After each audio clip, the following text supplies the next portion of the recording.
This episode of Skip to the Show is brought to you by Horizon Data Systems, maker of Rollback RX. And now, Skip to the Show listeners can go to tinyurl.com/skipoffer, one word, and get 25% off Rollback RX as well as some other goodies.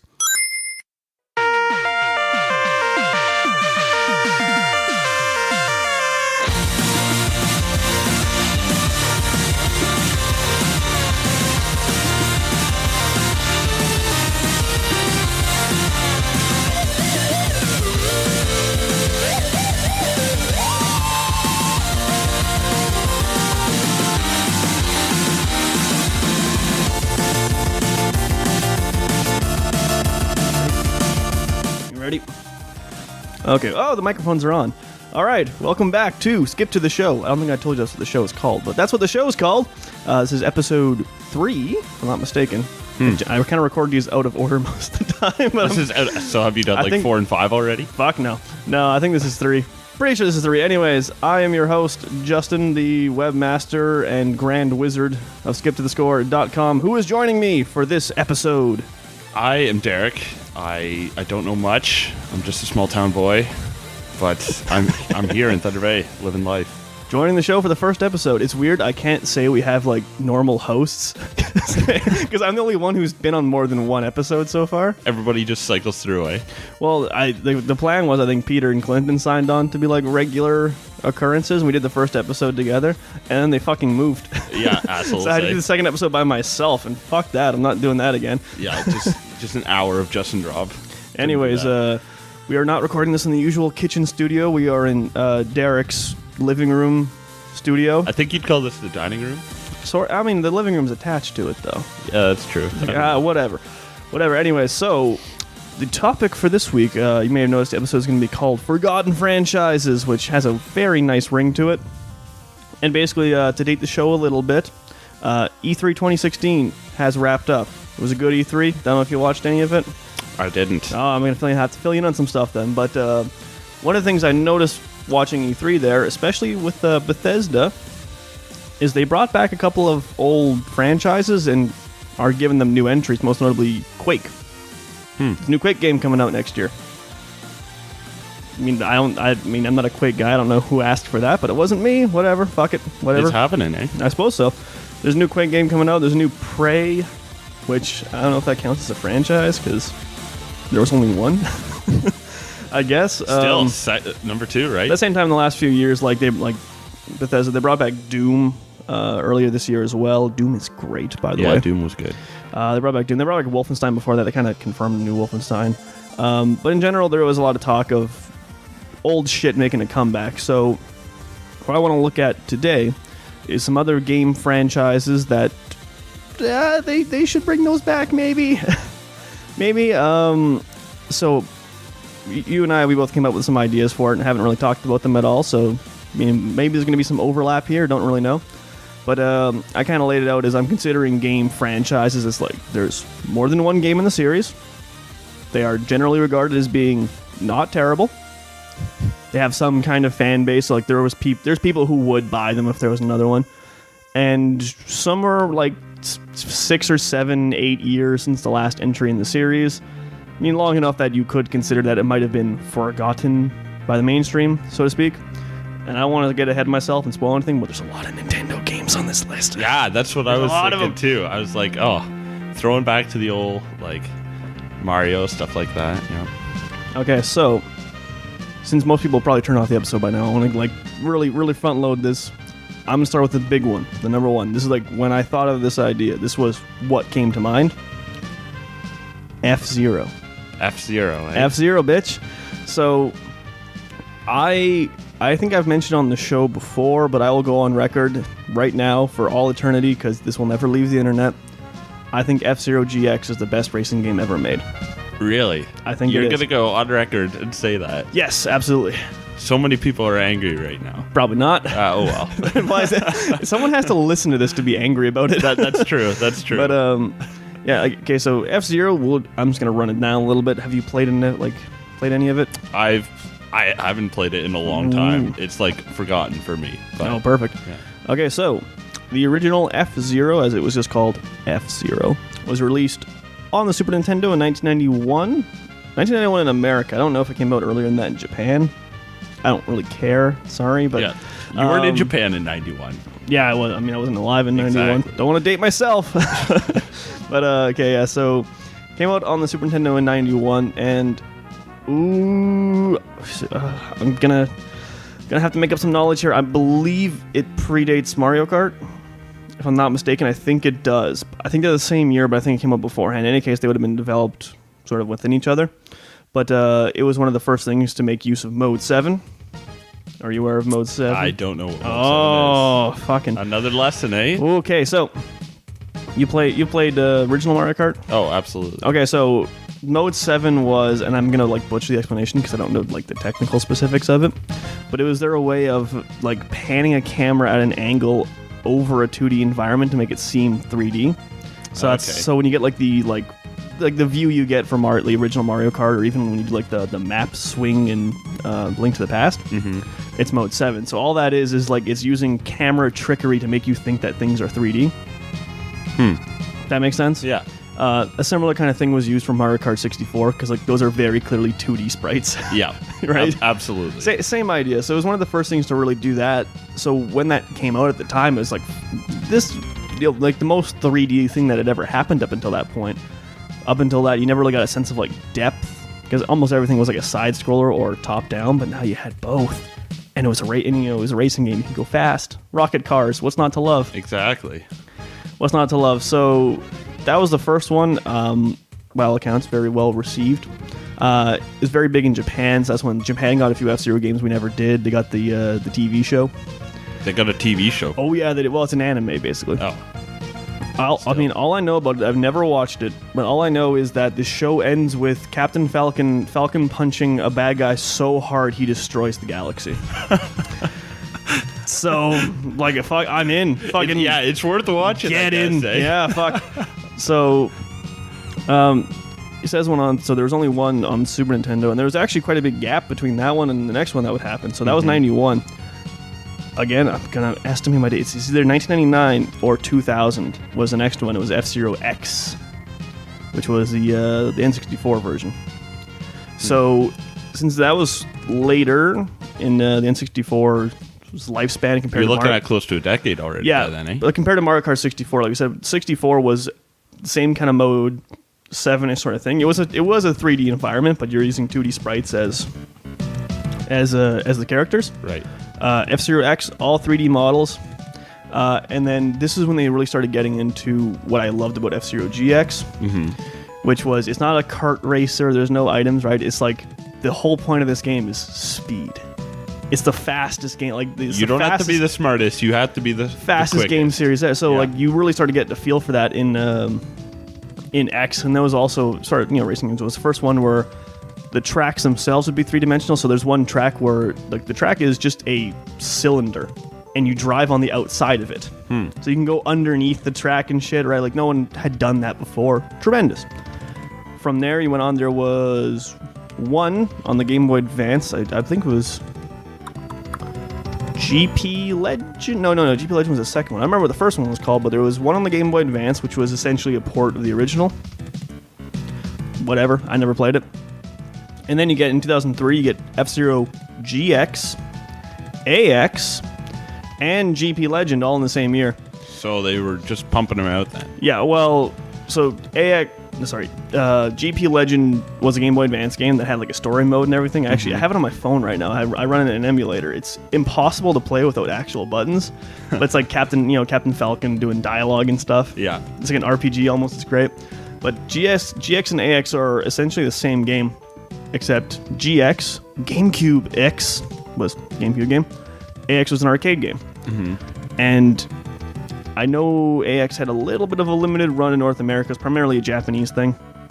But GX is fucking incredible. It's the first game that I know of on the GameCube, the PS2, like that generation, that ran in 60 frames a second. Really? Wow.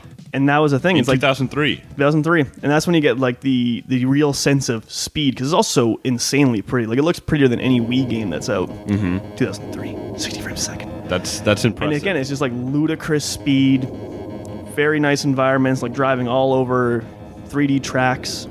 It has a story mode that's hilarious because it's fucking really hard too. It's very difficult story mode where you play as Captain Falcon, and there's like very nice like CGI cutscenes. Oh yeah. But think of what Captain Falcon looks like you when you see him in Smash Bros, where he's just like the most muscular thing in the world. Yeah. They animate him exactly like that. So when you see him just like walking casually in cutscenes, it's the most unnatural looking thing ever. Just strolling around all these normal people. Yeah. That's great. Yeah, it's tremendous. And also that game's soundtrack is fucking unbelievable. So did you beat it? I did. I still own it. It's great. It's awesome to go back to. And then after that, nothing. Gone. Nothing since then. There was another GBA one that came out the next year. It was Japan only. But that was the end of it. And as far as I know, part of the reason was, and Miyamoto has talked about it because he had a very big hand in it, was the whole point of the series up until that point was making very large leaps in what they were able to do. Go from Mode 7 to full 3D models to 60 frames a second to where do you go from there? Right. I mean, even so, that's 13 years ago, but it's kind of hard to pick where you would take that. I don't really know what the logical next step would be.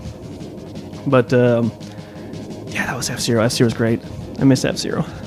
I miss it. Okay. So do you think they'll end up making another one for Wii? They have to at some point. I mean, I would imagine you could do some things with the Wii for that. Not even the Wii. I would imagine it won't be right away, but I imagine there'll be an F-Zero on the NX when that comes out. Mm-hmm. This Nintendo's new console coming out next year. Next year, eh? Next year. But I imagine there'll be something on there. They can't put it down for 15 years. Like that's just a little cruel. Yeah. I don't know. Okay, that's my spiel about F-Zero. What do you got? What do I got? I was going through this, and my favorite games growing up were always the NHL games on PC. NHL 2001. NHL 02 was my favorite. 02? I was a 2001 guy. And then I got 2004 and 2005 also.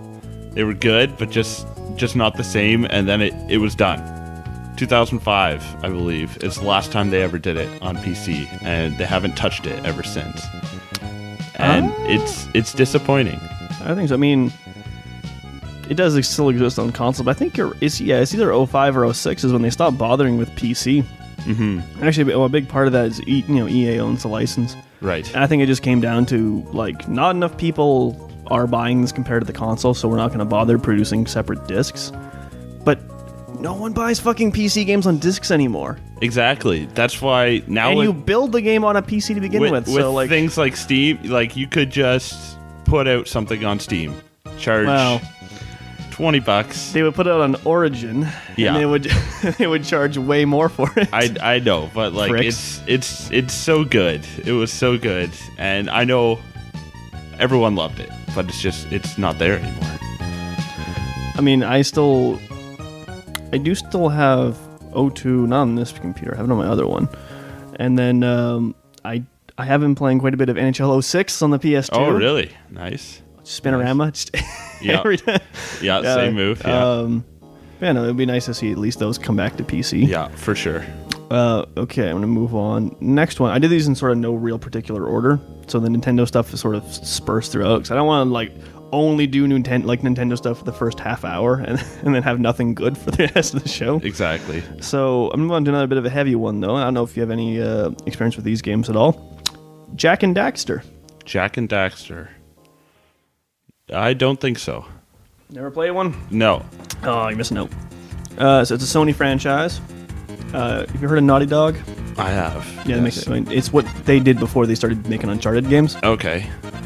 So, Jak and Daxter, it's sort of the epitome of like what Sony franchises were in sort of late PS1, early PS2 era. Like, very colorful and cartoony, but it still had an edge to it, and yada, yada, yada. I mean, it's the same kind of deal as like Ratchet and Clank. It was primarily a platformer, did a little bit of shooty in there. You had semi-lovable characters, one of whom never talked, and the other one talked way too much. Wouldn't shut up, eh? One of those deals, and then there is... Well, I'm going to go off the top of my head here, because there's the original Jak and Daxter is Jak and the Precursor Legacy, which was 2001, if I'm not mistaken. It was a launch game. And they did Jak 2, which I have a very soft spot for Jak 2, but like everyone else seems to hate it. Because that was the one where Jak talked. So he never talked in the first game. Second game, he starts talking and he becomes, because this one came out like, I think 02 or 03. Yeah. And then it was around the same time when Prince of Persia, which we're going to get to. Oh boy. It's when the Prince of Persia did their sequel where he went like super hardcore and like, oh, everything sucks and now my hair spiked up and like that, right? Back in the emo age, eh? Yeah, it was that. It was Jak went emo. And the game itself is great, but him as a character who talks is fucking insufferable. And then they did Jak 3, which was 04, if I'm not mistaken, which is great.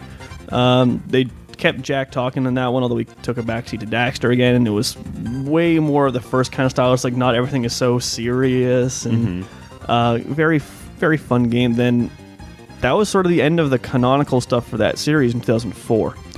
They did a fucking Jak racing game. Oh, yeah? Which, I mean, I'm not going to count that. Fuck you. And then Daxter got his own standalone game on the PSP, which is just called Daxter.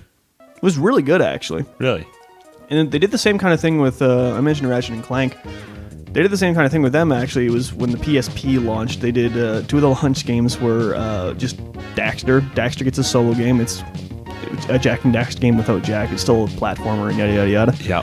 And Clank got Secret Agent Clank, which was like his standalone, also a platformer. Like they're almost the same game, but they're both really good. Yeah. So there's a Daxter standalone. And then the closest thing they had to another game was in 2009. They had Jak and Daxter: The Last Frontier, which is also PSP, if I'm not mistaken. And I'll be honest, I don't know anything about that. So I'm really going to say, Jak 3, 2004, basically the last game in the series. So basically they did 3 games in the space of 3 or 4 years there, and basically forgot about it then, eh? More or less.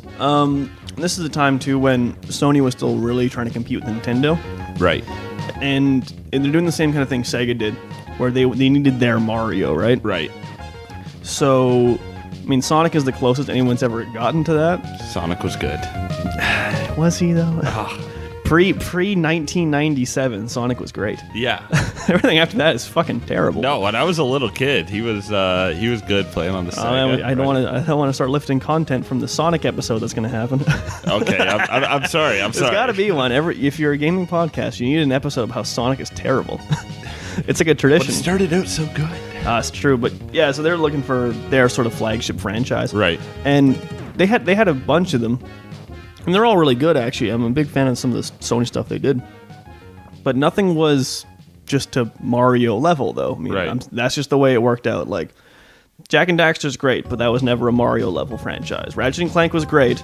It's never It's not quite Mario. It's not to that level, right? Right. And I think at some point I don't think it was doing as well as Ratchet and Clank, because Ratchet and Clank has been actually quite steady throughout its life. It's been getting games every couple of years or sometimes back-to-back years since about 2001. Yeah, because it's still... Closest one was there was a bit of a break before the one they put out this year. They put out a reboot of the first game. When was that? April. Oh, yeah. It was when the movie came out, because they made a movie about it too, right? The movie just came out like a couple months ago, yeah. Yeah, and actually that one is tremendous, actually. I never saw the movie, but... Oh, I was going to say you went and saw the movie. I never saw the movie, but the game was great. Okay. And there was a couple year gap before that came out, but like there was 4 or 5 PS3 games, Ratchet and Clank ones.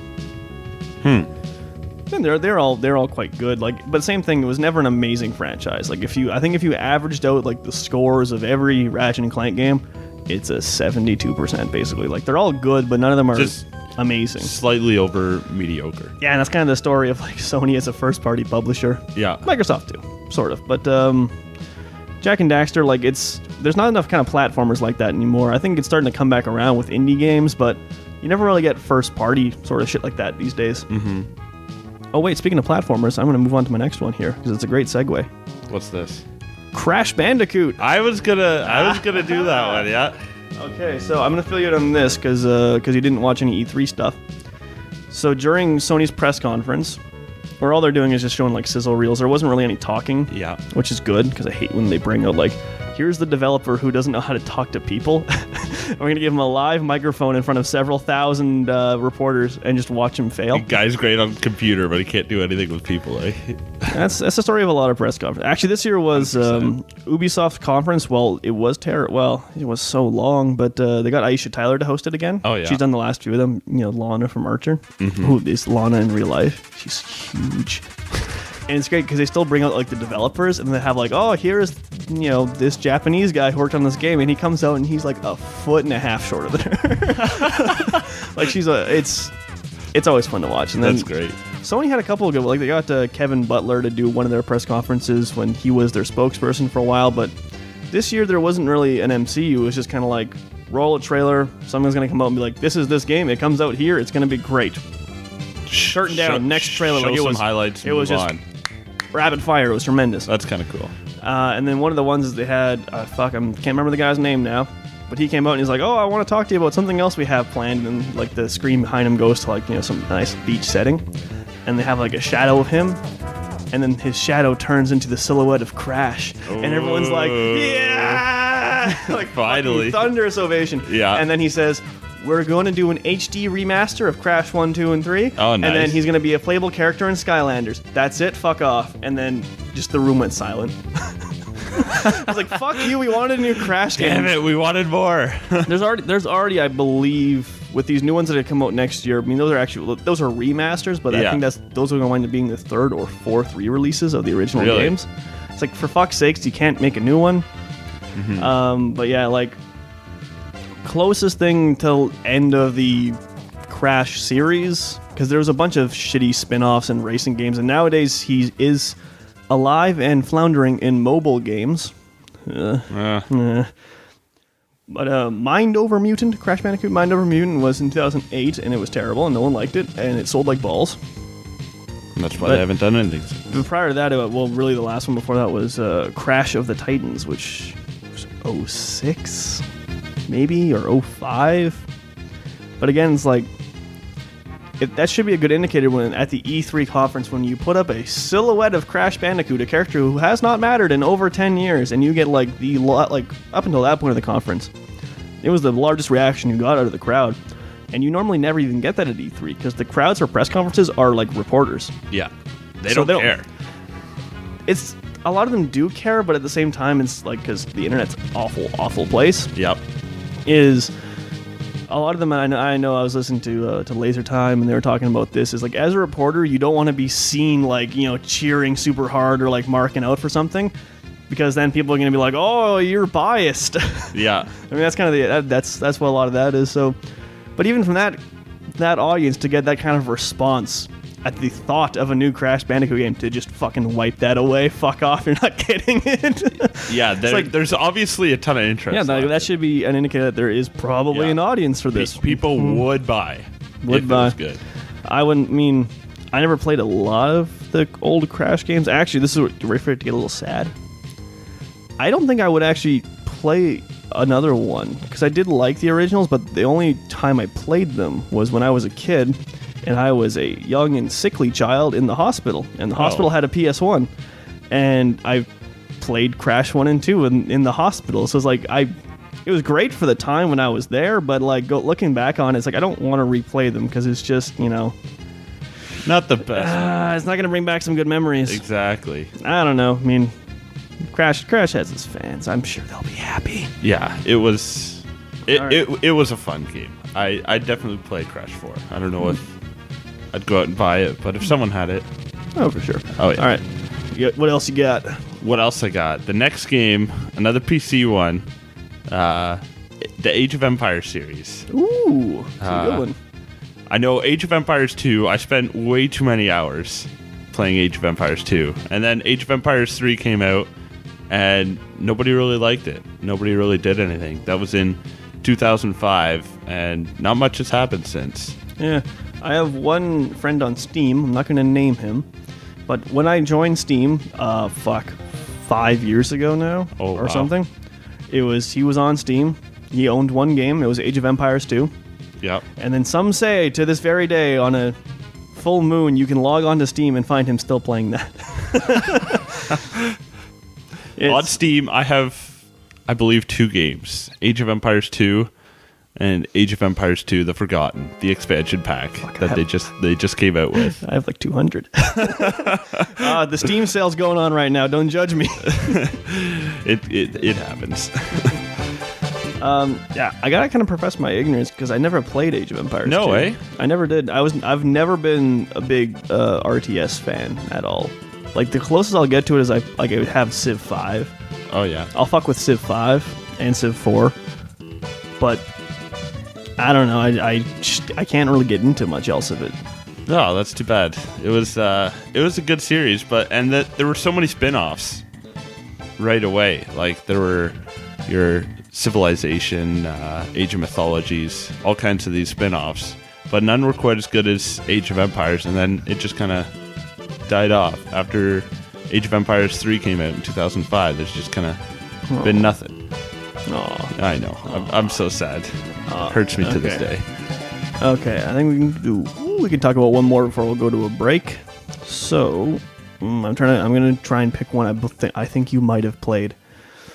Ooh, okay, I'm going on a limb.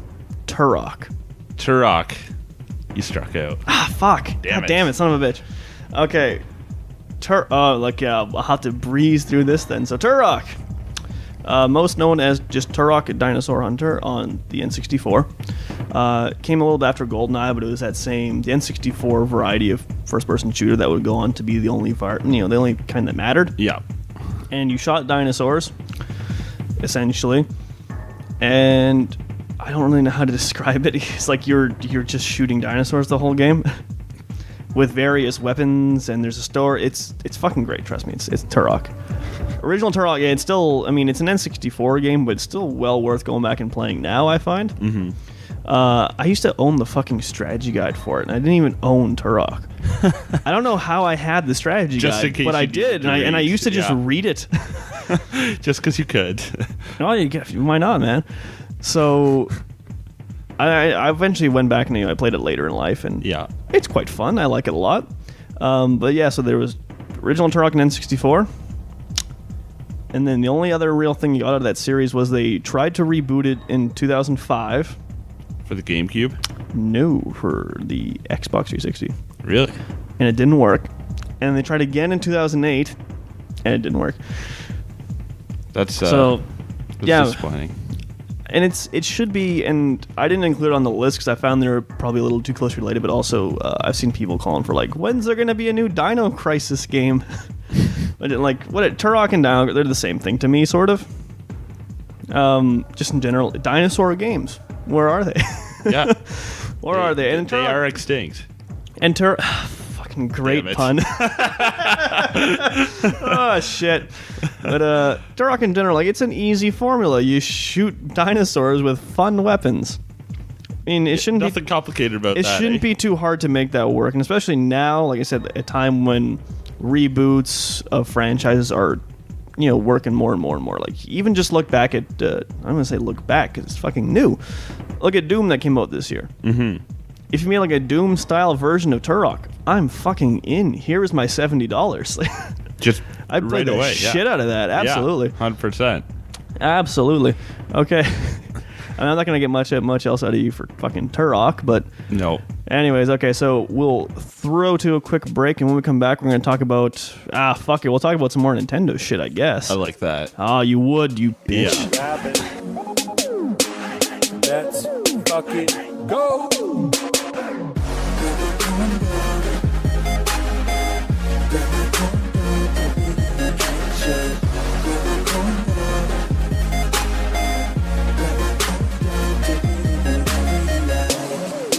Dogs, country, break time. Oh, yes, guys, if you're listening to this, that means you've made it halfway through the episode, so congratulations. Great work. Keep it up. Just to get a few things out of the way before we get back into the second segment of the show, I want to just put the cards on the table here. This episode is a little bit slapdash and a little bit kind of thrown together at the last minute because the original plans were for Peter and Clinton to be back on the show this week. and we were doing some work figuring out how to cast with them from across the province using Skype and stuff. And just to some circumstances out of our control, kind of at the last minute, it fell through. So I do want to give a massive thank you to Derek for stepping in on super short notice to be on the episode with me. Very nice of him. I know it's not really his forte, this kind of stuff, but he gave it the old college try, and I really appreciate it. And hopefully we'll be able to have him back on the show sometime soon as well. So thanks a lot, Derek. What a stud that guy. Also, you have heard at the start of the episode, but we have a sponsor for the show now. Oh, yes, we do. We're hitting the big times now, can't you tell? So I'll go into it a little bit more. So this episode is brought to you by Horizon Data Systems, the makers of Rollback RX. What is Rollback RX? It was a great question. Rollback RX is a restoration tool for your PC. It's a lot like the system restore that you get in Windows if it actually worked properly. So for like what it'll do is it'll make sort of a snapshot of your PC at a time of your choosing. And then in the future, if something goes wrong, you can restore your computer back to when you took that snapshot. No problem, no harm, no foul. Easiest thing you'll ever do. So for example, click a link you shouldn't have, get a virus. No problem. Windows 10 messing up your PC like it always messes up mine. Easy peasy, no big deal. Rollback RX, great stuff. So what Horizon's done for us is very nice of them, since their products don't normally go on sale, but they're throwing us a bone here. They're going to help us, help you, help them. If you're a listener of the show, you can go to tinyurl.com/skipoffer. Skip offer is one word. The link will be in the description of the show. You follow through that link and you wind up on their store page, and you can buy Rollback RX and as well as some other goodies for 25% off, which is a pretty good deal if you ask me. So basically, support them, support us, support your computer. Everybody wins in this deal. I think it's a great deal. So once again, please go check that out. Big thanks to Horizon Data Systems for hooking us up this episode. Really appreciate it. So lastly, before we get back into the show, again, just thank you for listening. Make sure, again, you can find us on Twitter at SkipToTheScore. Please drop by skiptothescore.com. Maybe read an article sometime. Maybe comment on something. Maybe hit us up on Twitter. Hit us up on Facebook. Just show us that you exist and someone listens to this. So that's it. That's it for me rambling. Thanks, guys. Let's get back into the second segment.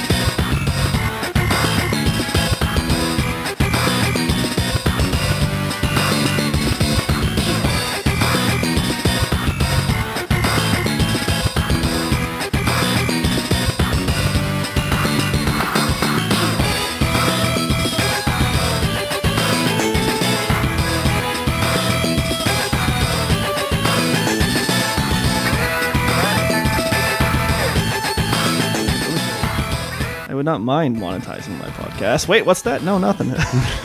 Oh, we're back? Oh, okay. Sorry. Shit. You didn't hear anything. I'm totally not cheating my taxes by making money off this podcast. No, not at all. Oh, no, to make money off it, someone has to listen. That's not happening. Oh. Okay, we're back.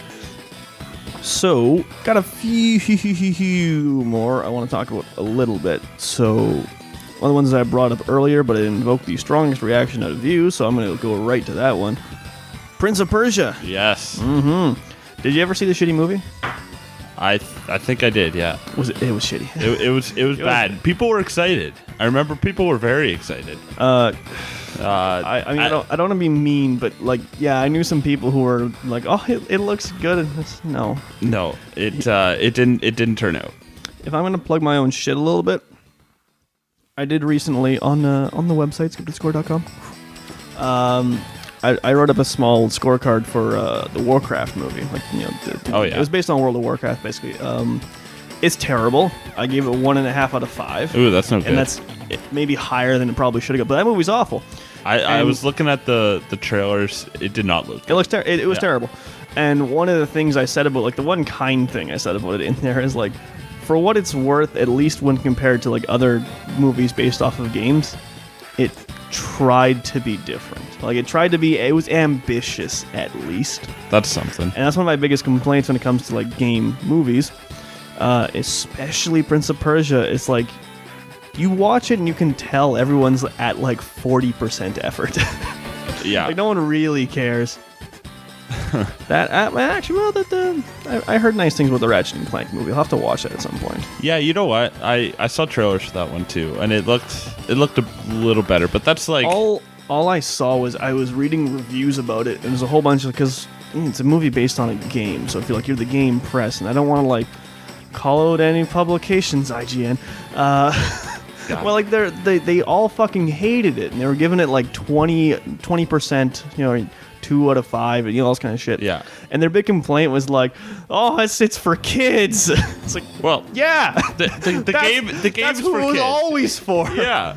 It's the same as like the movies now in general. Whenever they're co-opting new shit out of old franchises, it's always the same. It always winds up being really milquetoast and kid-friendly for one reason.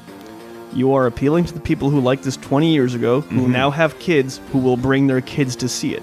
Exactly. That is the audience through and through, and you can't complain that, oh, it's not made for me. Yeah. Fuck you. It was never made for you. Exactly. If you were 25 and playing Crash, and then you go out and watch the movie, it's not going to cut it. Holy fuck, we're talking about Prince of Persia. Okay, That's so true. Did you ever play the really, really, really original Prince of Persia? Like the fucking like PC game from '94? I don't think so. No. Okay, because I tried to. Did you? I tried to, because you can find it just like as a fucking Flash game online now, basically. Oh, yeah. It's really fucking hard. Is it? I had a hard time with it. It's platforming to the extreme. And it was a 2D side-scroller, essentially. Mm-hmm. So that's where a lot of the franchise of the game actually came. Because that's what it was, like a climbing, platforming, everything like kind of almost like the Ice Climbers. Right. Ish. Yeah. It was a lot like that. And then when they actually made Sands of Time, and then now we can, it's a 3D and fire, like, Sands of Time is great. Yeah. It's worth playing at least for a little bit just to see where the foundations of the series come from. But yeah, like my experience with it, I did play Sands of Time a little bit when it came out. I never finished it at first because I was like, young. Yeah. I have since gone back and beaten it. It's Attaboy. It's tremendous. I love Sands of Time. And even going back and doing that, it's like you get to see like this is why Assassin's Creed exists. Exactly. It's yeah. solely because of this. That's what I was gonna say. It was the stepping stone to get to Assassin's Creed. Absolutely. 100%. And then, so Sands of Time is tremendous. And then, like I mentioned earlier, so Sands of Time was I think also 2001, if I'm not mistaken. Yeah, I would think so. Something like that. And then from there you go on to the sequel, and now it's like 03, and everything's got to be like edgy and hardcore. Yeah. And then you get the Warrior Within. And like, it's not a terrible game to play. Like, it still plays very well. The platforming's fun. The combat is nice. Fuck. It's like, oh, now the prince is emo, and then the bad guy is like a caricature of like Japanese female game characters. Where so this lady there who's the kind of like the end-all be-all bad guy. Yeah. But you see her come on, like her armor suit is like very clearly just lingerie. Oh, 100%. Which has a really fucked up looking face. Yeah. She looks like a 12-year-old like boy's face pasted on like, the Japanese woman Adonis body, right? Like Yes. it's really uncomfortable. Nobody really knows what to think. Story-wise, that game is awful. And though I do actually like it, they did with that series is because like that direction they took with Warrior Within was like really universally panned by everybody. Yeah. Is later on they actually, instead of like retconning it, they found a not shitty way to like rewrite it back into the series. Mm-hmm. So they did that with the two, I think it was Two Thrones or Twin Thrones, whatever it was called, where they revealed it's like, oh, the prince is partially possessed by like an evil god. So then when he's like stupid, shitty emo Prince of Persia, it's when he like that evil guy is coming out. He's coming out of it. Yeah. So like how they worked into that game is like you play as the normal prince, but then whatever you build up your power ups and you can go into like Super Saiyan mode where you become the evil prince, and then you do like double damage and shit. And then they had the second voice actor come in and do like his like all the fucking growling and yelling and shit. Which is like that's actually probably the best way they could have done that. I didn't even know that. That's like, fucking that's cool. Own your mistakes. Yeah. Everyone had a cringy period in their life. Yeah, we're not proud of what we did. Yours just happened to be 2003. Yeah.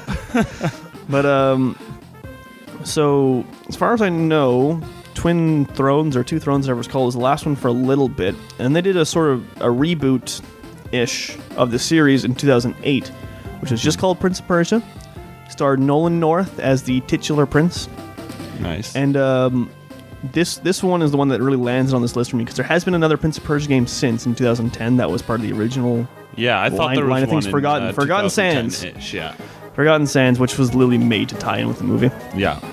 And that was more of a callback to the original 3D part of the series. But the odd one out there that they did, which it didn't sell well, which is why they never went anywhere with it, which is a shame because it's really good.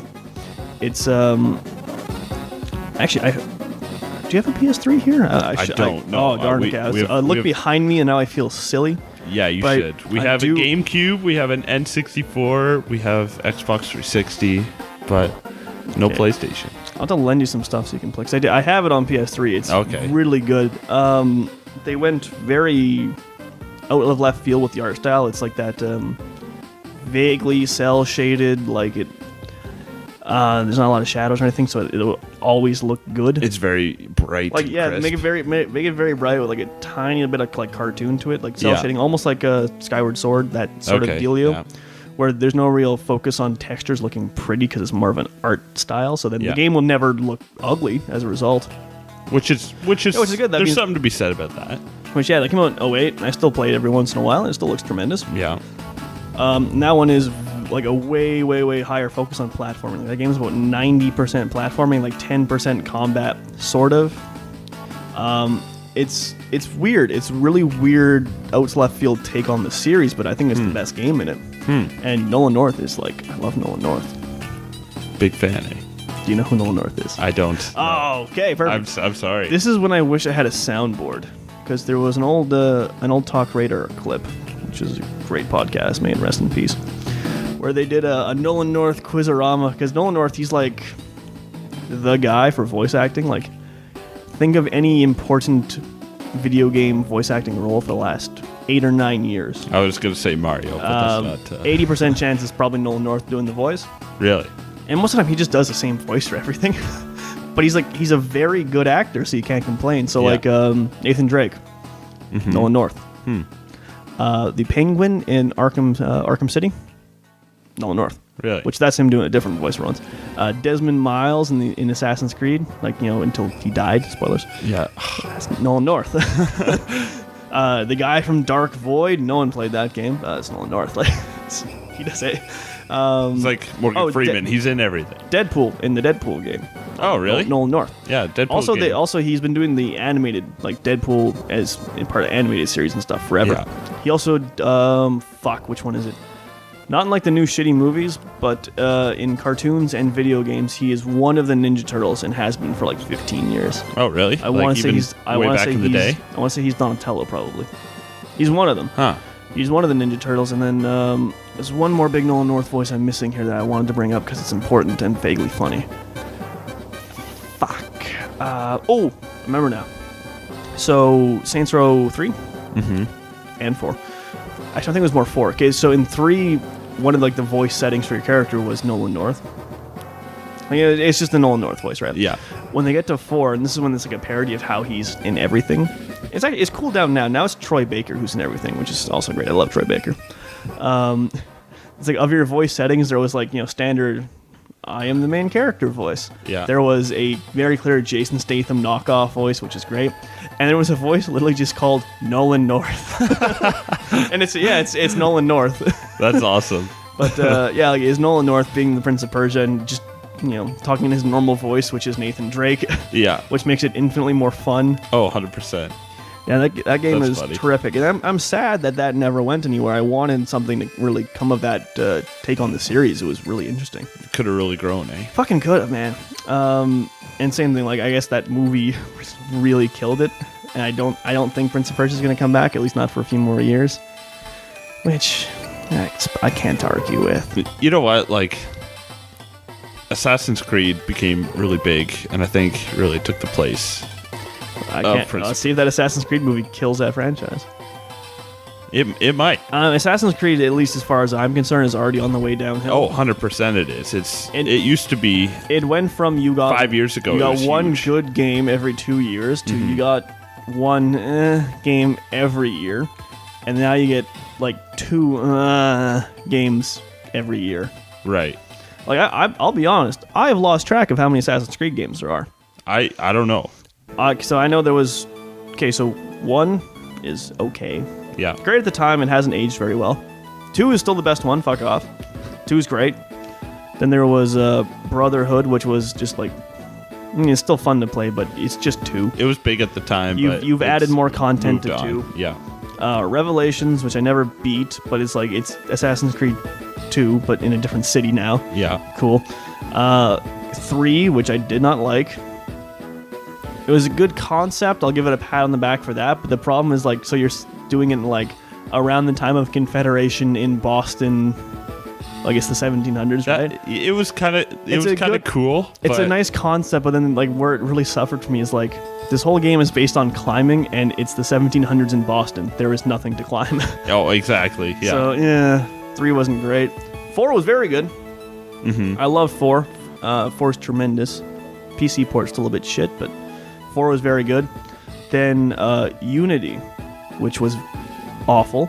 I don't think I ever played Unity. Don't. No. Unity was really bad. And then I think there was Liberation or Syndicate. Or something there's a bunch of them now, and they're all running on that same engine that Unity did. None of them are good. I don't know. I've just fucking lost track of all of them. But yeah, my hopes are. Here's my problem with that movie. Because Jake Gyllenhaal is in the Prince of Persia movie. Mm-hmm. And Jake Gyllenhaal is a great actor when he wants to be. Yes. But he's terrible in that movie, and that movie is terrible. Michael Fassbender is in the Assassin's Creed movie, and when Michael Fassbender has won an Oscar, I believe. He's an awesome actor when he wants to be. He has huge potential for this movie, yeah. But then I think it just comes down to the rest of it. I don't know. My hopes are high. Just because you have a good actor doesn't mean the rest is going to be good. I want to believe it'll be good. Yeah.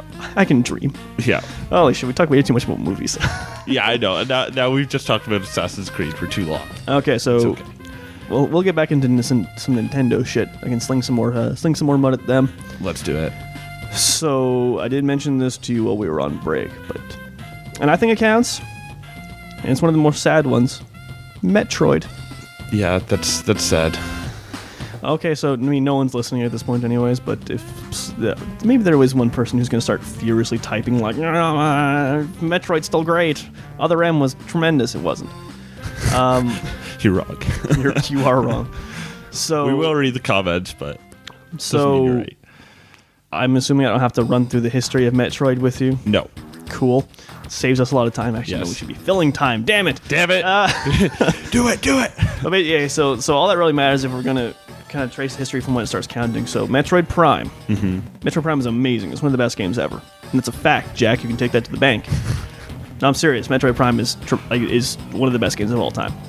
Prime 2. I mean, it's no Prime 1, but it's still awesome. It's still good. It's still very good. And then I don't remember if Prime Hunters or Prime 3 came first, but they were around the same time. Prime Hunters was the DS one. Okay. It was the first person shooter on the DS. And at the time, it's this seems like it's going to be shit. And it wasn't. It was quite good, actually. Huh. I really liked it. I don't think I ever played that one. I liked it quite a bit. Because I remember when I bought my DS. Well, when my parents bought my DS. Yeah. That's good. I was young. Damn kid. I was young. That's 12 years ago. Yeah. When they bought it, it was around the first generation of it. And one of the things you got with it was you got a DS cartridge that was like a half-hour demo of Prime Hunters. Oh, so they were just teasing you. Eh? Oh, I fucking loved it. Because that's all it was. You put it in and be like, oh, start demo, and it was. I mean, now that you the game came out afterwards, you can play it. It's sort of like they kind of amalgamated like the first 2 areas together and sort of shortened it. So it was just a corridor portion of it that you could run through, and it took you like half an hour. But fuck, I probably played that demo like 30 or 40 times. Impressive. It was a lot of fun, and then the game came out, and the game was also great. So, like Prime Hunter's great. Then Prime 3 on the Wii. That rhymed. I mean, it's the worst of the Prime games, but it's still very good.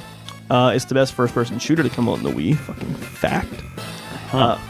Because there was only like 2 first-person shooters to come out on the Wii. Little tangent here. I was super excited when the Wii came out for like first-person shooters and like all this stuff, and it did not work out. No, it didn't. No. That's there. I mean, I think I mentioned like on the first episode. You have to do a whole episode about why the Wii was fucking terrible. Because I got a lot of ammunition for that one. Fuck you, Nintendo. I love you. Stop being terrible. Yeah, like Prime 3 was quite good. It was the worst of the Primes, but still the best first-person shooter on the Wii. Mm-hmm. That happened, and then since either that came a little bit before Hunters, or Hunters came a little bit after that, whatever it was. And then after that, you got Dick Fuck All, and save for like virtual console releases or whatever, until Other M, which is a fucking awful title for a game. Yeah, I was just gonna say you don't. It had terrible box art too, and that was 2010, if I'm not mistaken. And I mean, at the time, I think if you look back on it, like reviews for it, give it like 6s and 7s, but I fucking hate that game so much. Even when you first played it? Even when I first played it. I think it's fucking abysmal. And here's why. Let's go into it. Number 1, so again, it's a 3D Metroid. Yep. But it's like this weird mix of like first person, but also third person. Let's break this down first. So you move around in third person mode. Yeah. But whenever you want to shoot, it becomes like one of the old Resident Evil games where it switches to first person, and then you are stuck in place and you are aiming around. Oh, that's bad. Terrible. And then to make this worse, it's a Wii game, but you know how the Wii has that thing you can plug in that's an analog stick? Yes. Fuck that. You're not going to use that. You're going to navigate the 3D environment with the D-pad. No. Yep. And then to make it even worse, now throughout, you did get a little bit in the Prime series of Samus speaking. She did speak a little bit here and there. Yeah. Not that much, though. You get like maybe the occasional word or grunt or something. So in this one, Samus full voice acting with supporting characters. And like how it works out is there's this fucking guy who's like your mission CO or some shit. Mm-hmm. Can't remember what his name was. Had some really fucking sissy, stupid sounding name. It's like fucking Andrew or something. And he could come up with any name. And he's like your boss. And how they reverse because I mean Metroid games are always like, oh, you lost all your power ups at the start of the game. Fucking figure your shit out, right? Yeah. No, this one you have all of them, but this guy's like your boss, and you can't use it unless he says you can. So like the whole time, like you have missiles from the start of the game, and you have the grappling hook, but he's like, oh no, Samus, you don't have fucking mission clearance to use that shit. And then later on, he will give you clearance to use that shit. And then Samus's whole character is, so if you look at everything prior to this, she's like one of the most strong female game characters ever, right? She gets like the shitty mid-2000s treatment of like, I don't know if I can do it. Oh. I need a strong supporting male in this story. Like, it's fucking awful. It kills the shit out of that franchise. It just takes everything that's been done up until that point and just takes a shit on it. Fuck that game. I hate it.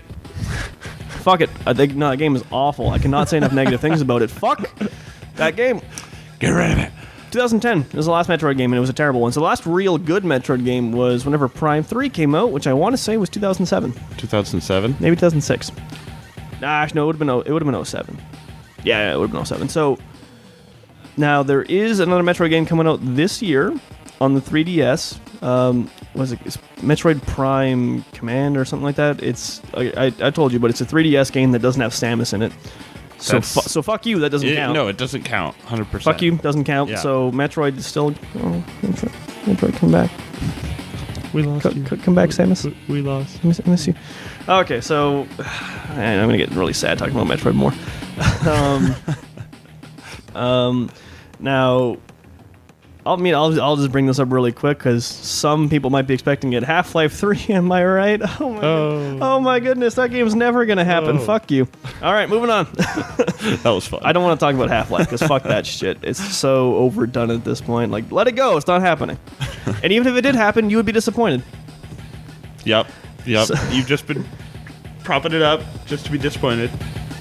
Okay, so move on to that one. It's not a Nintendo one. And I mentioned this to you, Derek, and you didn't get it, but that's all right. I'll talk about it for a bit. The Chrono series. So Chrono, it has 2 games: Chrono Trigger and Chrono Cross. Chrono Trigger was a Super Nintendo game. Chrono Cross was a PS1 game. Mm-hmm. I'll have to confess, I never played a shitload of Chrono Cross. I did beat Chrono Trigger like 5 or 6 times. Impressive. Yeah, I'm gonna go on a limb here, as I've been doing for the duration of this entire episode. I was gonna say, sounds like I'm making a lot of bold, declarative statements. I'm trying to goad people into the comments to fight with me so that someone will listen to this. That's all. It's all marketing. That's all it is. I might go. Go and fight with you. Do it. Yeah. But I think Chrono Trigger is the best RPG ever, and I don't think something's gonna surpass it. Ever. Are you're gonna say that right now? Ever. You're gonna say ever. Wow. Ever. Final Fantasy 3, a close second, but Chrono Trigger is the best ever. Huh. That's bold. It will get its own episode for the show at one of these days. I'll have to educate you a little bit on it, but Super Nintendo, top down. There's a battle system. Mm-hmm. The music is some of the best music ever, and that carries on for Chrono Cross as well, which was the PS1 sequel. Mm-hmm. Yeah, I don't want to bang on about it a lot because I'm just going to be like going in one of your ears and out the other.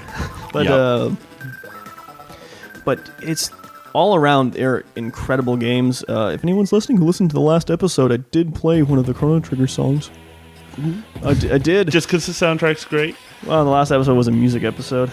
So I did play one of the songs off that, but the soundtrack is incredible. But yeah, so Chrono Trigger was 1992, if I'm not mistaken. 92 or 93. And then Chrono Cross was 1999. Wow. And then nothing.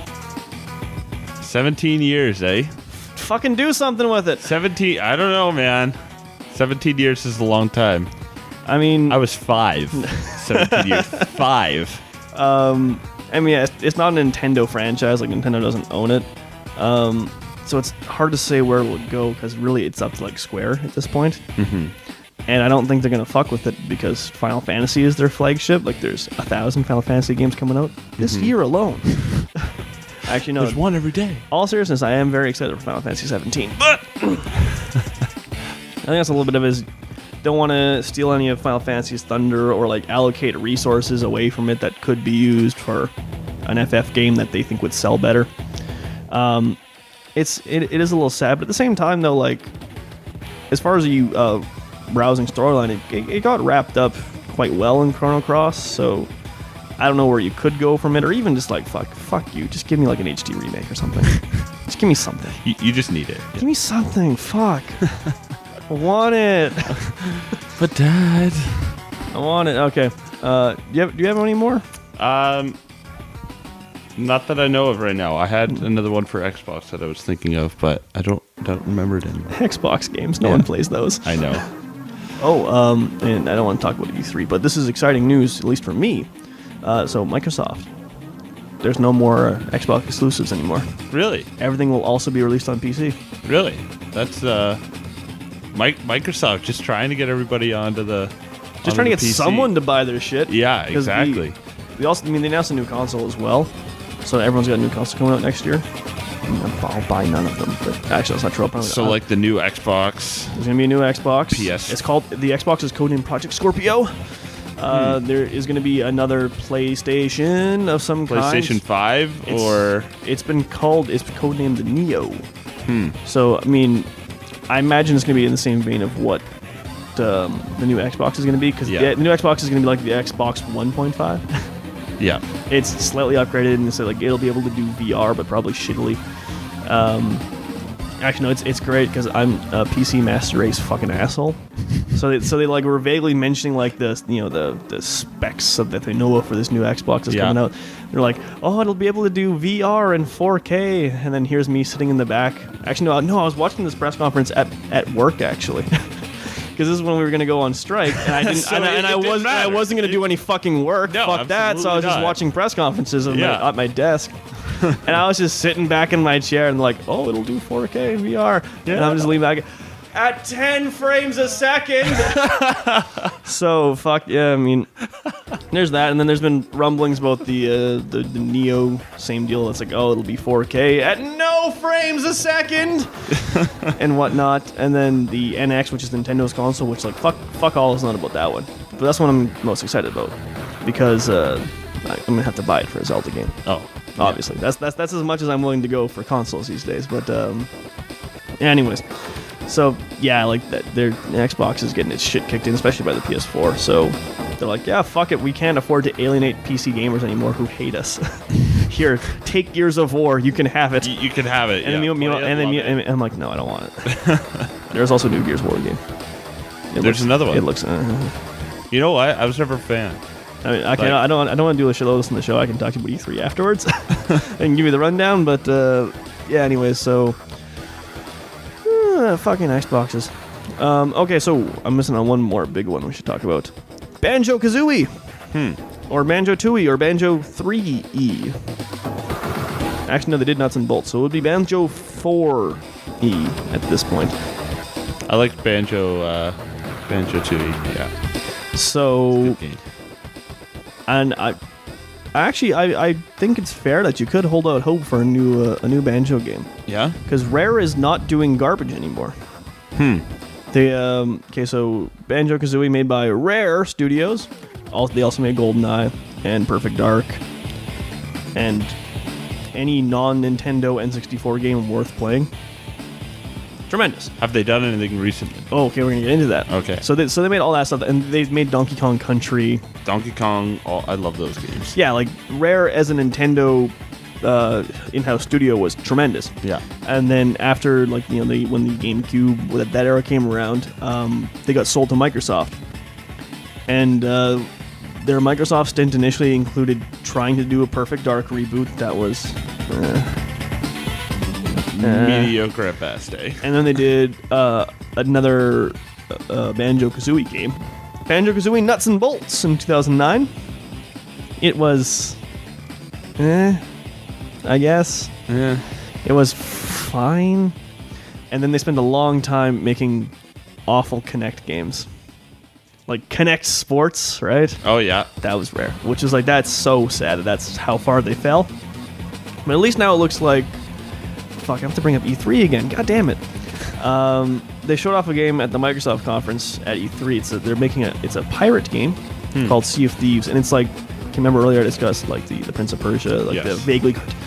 More cartoony than that, but it's like very hyper-colorized, like first-person pirate game. And it looks really fucking good. Huh. So... Provided that is good, but at least looks like it's an original game, so Rare is getting to actually make shit they seem like they want to make now. Yeah, they're not just. I don't think it's entirely unrealistic we could get another Banjo-Kazooie game at some point, and it would also be on PC now. Yeah. Fuck yeah. Hey, that's all right. Yeah. Fuck yeah. I mean, me and Banjo-Kazooie and Tooie were always just like a poor man's Mario 64, but I always liked them. Yeah. They were always good. Anyways, we're. Actually, we can go for a few more minutes. Because Sweet. One last one I just want to mention before we're done, and I mean obviously I am missing out on a bunch of these. There's way more we could be doing. There might even be another episode someday. Who knows? I'm gonna roast you. Who knows? I want to talk about one more, which I'm sorry, I know you don't really know this one either, but Advance Wars, or even just like the Wars series is what you would call it, I suppose. So. I mean, I know I said earlier I never liked RTSs, but this, like Civ 5 and like this are my exceptions. So it did start as Famicom Wars originally, and it was on the Famicom. You give me this look like you don't know the Famicom. Oh, okay, yeah. It's what they call the NES in Japan. Okay, basically. But most notably, like the series hit its biggest success with Advance Wars 1, Advance Wars 2, and Advance Wars Dual Strike. which were GBA, and then DS respectively. I think I might actually. I'll show you. I think I remember these actually. I'll show you some of them. It's like hyper, sort of cartoony, stylized RTS game, and all the COs you play as are literally children. Yeah, and it's like, oh man, I can't wait to go to battle and throw away the lives of thousands. Gee whiz, I'm Andy. Like it's very Japanese in that regard, but it's been like those games they're fucking really hard too. Yeah. Very difficult, those games, but very fun to play, very well polished. So they did, Advance Wars 1, 2, and then Dual Strike were the big ones that mattered. They interjected what I called the War series. They also bled in Battalion Wars into this, which I don't know if you ever heard of it. Not a lot of people did. I think they made 2 of them, if I'm not mistaken, but it was like, they were on the GameCube, and I think one of them came out on the Wii as well, and it was like an RTS, but also it had like regular action game elements to it, like you could just play as one guy. And it was done in a similar style. I had the first one, I liked it. I can't tell you anything else about that series because it's been so long. Yeah, it has been a long time. And then the end of it, the last thing that Advance Wars happened was they did, I don't even know if you can call it non-canonical because nothing ever happened afterwards, but they put out Advance Wars Days of Ruin on the DS in 2008. And it was all new characters, a bit of a different art style, and it was like the post-apocalyptic version of Advance Wars. So maybe they finally did ruin the world with all their happy-go-lucky war. Yeah, I was gonna say this probably. Actually, I think in the canon it was like a giant meteor shower just killed everything. Yeah. So then it's actually okay. So remarkably, I mentioned the first 2. It's like, oh gee whiz, gonna go to war now. Like it's all strangely happy and upbeat for it. This one is so fucking dark. It's really dark. It's very dark the way they're talking. It's like, oh, we gotta go to war over the last little bit of water. Oh wow, that's it gets pretty serious, and it's built on the same foundation. It's still very fun to play. I don't know how Days of Ruin sold, but I know that like Advance Wars, at least Advance Wars 2 and Dual Strike sold very well in North America. Advance Wars 1 didn't really, because guess what? Okay, this is some uncomfortable knowledge, but Advance Wars 1 in North America, guess what day it came out on? No, don't say it. 2001. September 11th. Yes. That's so sad. Good get. Yeah, it came out on 9/11, which that's so sad. And I think as America, especially as a country, was not ready to make fun of war after that happened. So yeah, Advance Wars 1 did not do very well, just as a whole, which is a shame. So I mean, but same thing, like the rest of them did quite well. I think Days of Ruin didn't do half bad itself, but then that's been it since 2008. And I can't think of a reason why there hasn't been another one yet. Isn't it like there was never one on the 3DS at all? Like fuck you, Nintendo, make one. Fuck it. You have one job. Fuck it. I want that. You know what? That's the last one I'm going to mention because I'm mad about it now, and I want a new Advance Wars. Fuck you. Anyway, okay, so that is going to bring us to the end of the show. So sad. So, sad. Real quick, we'll go with a nice round of plugs. So, you should all for sure go check out skiptothescore.com. There's lots of, I was going to say fun articles, but that would be a lie. There's a lot of articles there. Controversial articles. That's also a lie. But there's lots of fun stuff there. You can follow the Skip to the Score on Twitter as well, at Skip to the Score. And that's where a lot of the updates and that kind of stuff gets posted. If you like the show, pretty please go to iTunes, give us 5 stars, or like Stitcher and give us 5 stars, or wherever you listen to this, give us 5 stars. Just in general, it helps the show, and it helps prove to us that people listen, which is always a good sign. Absolutely. Also, I mean, I failed to mention it earlier, but if you have any, there's a lot I skipped over, and maybe we'll come back to this concept later, but if there's in particular, a franchise you'd like to see come back, or maybe one that did come back and should have stayed gone forever, let us know in the comments. May as well open it up for some discussion, and then maybe we'll bring it up again on another show in the near future. Any case, so once again, that's all that. You can follow me personally on Twitter at JerstonRob. I don't know, Derek, you still have Twitter? No, I got rid of it. Boo. I know. Okay, well, you can follow Derek nowhere, I suppose. Exactly, yeah. I'm off the grid. And that's going to be it for this episode. So we'll see you later, fuckers.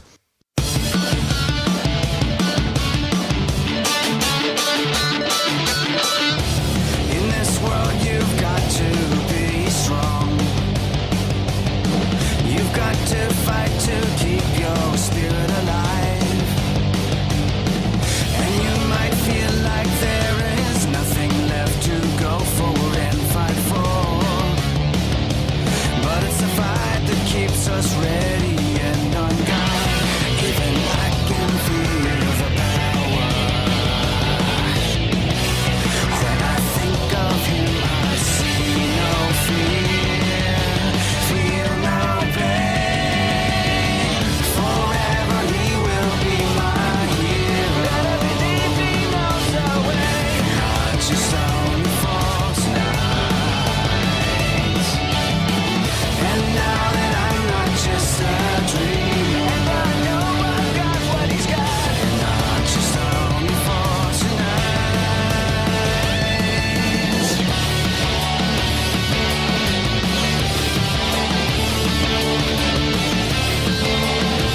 Wow.